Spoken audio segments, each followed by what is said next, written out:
Okay, we have another question. And the question is, how do we shift our thinking around distrust and betrayals? Okay, I'm going to ask them. Distrust and betrayals are a double-edged sword, meaning they hurt on the past and they hurt in the future. So it's like both edges of the sword are turned inward to hurt you. While it is a learning that people can hurt you, it's also a disruption of your strength, of your power. Many people learn this at a very young age, but if you didn't learn it at a young age, if you think the whole world is beautiful and working towards you, and you are suddenly had a setback of betrayal, then it tends to be a trauma. And so, okay, now they're talking about trauma. So how does one get through trauma? Well, there are three things. Some people shellac it over, they bury it. And then it abscesses to become a vibrational unit within their body that continues to rear its ugly head at every opportunity. Well, be careful, this looks like a situation that might go wrong. All people that look like this are going to betray us. It's that type of thing. Even though we're not consciously remembering this, it's the unconscious rule that comes up and affects our emotions, which, of course, affects our behavior. So what do we do about releasing that? And what they're talking about that is when you do something like that, when you bury it, shellac it over, hide it from yourself so you can function. And many people cover it up with jollity or food or alcohol or any other trigger blocking substance. I'm not saying it's bad to be happy. I'm just saying if you're using humor to hide your pain, which many people who are comedians do, the pain never goes away. Okay? So, looks like the dog just opened the door. Nice doggy. Anyway, what we're saying is the best thing to do is to face the shadows and understand that the pain going in, you don't have to talk about it and do talk therapy and, drag the fingernails on the chalkboard about it every single time, because all that does is re-trigger the pathways in the mind and keep it top of mind. And the whole point of burying it is to not let it be top of mind. So what does one do instead? The first thing you do is make friends with distance. And what we mean by that is set yourself an objective view of the issue. Set yourself a way to view this issue as if you are viewing it around someone else. See if you can see the moment through the eyes of someone else. Maybe their behavior was triggered by fear. Maybe their behavior was triggered by a traumatic event. Maybe their behavior was triggered by just a lack of understanding in who you were. Because trauma is always given to us by someone else, right? Always.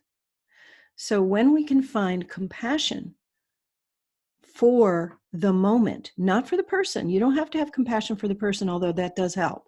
But if you can find compassion for the moment and see it in the clear-eyed way of simply that person was doing what their trigger brain railroaded them into doing, and I just happened to get run over by the train.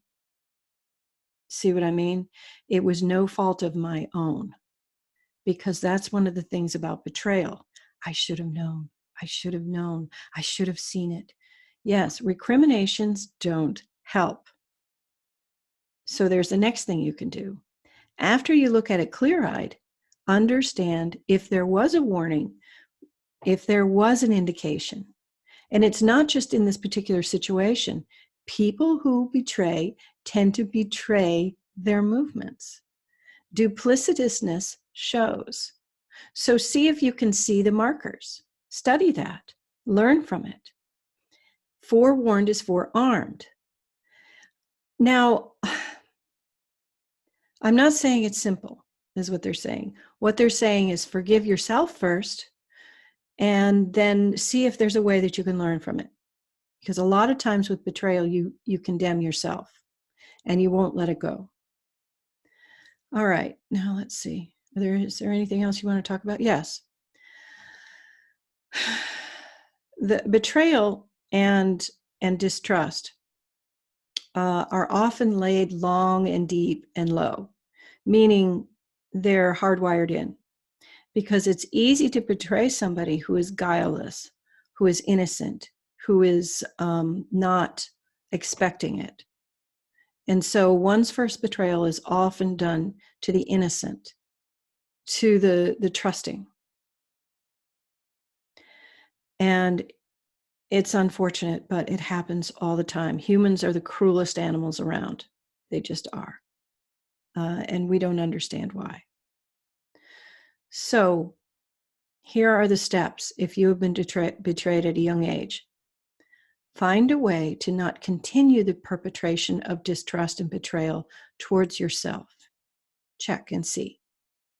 Because often we come away with, I am not enough, I do not trust, I react and lash out.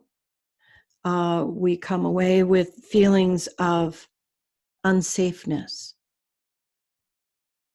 So if you can have quiet conversations with yourself around when was the time when I remembered feeling safe, and how can I regain that feeling back to me?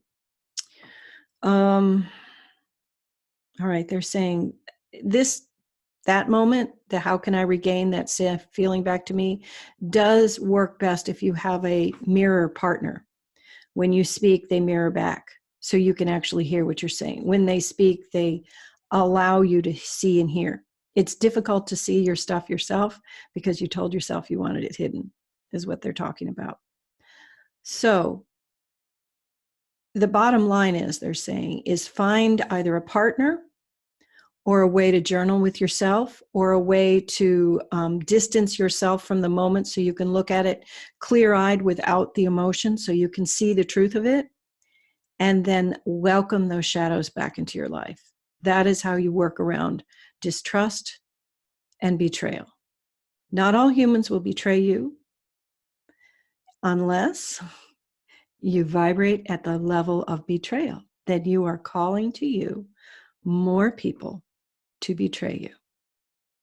So what you're going to do is work with that shadow, work with that fear, and find a way to make friends with it. Because when we open up the shadows, they're no longer fear generating.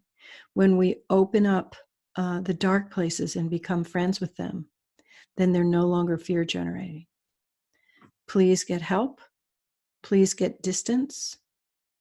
And please, most of all, have compassion for the moments of betrayal so they can no longer have power in your life.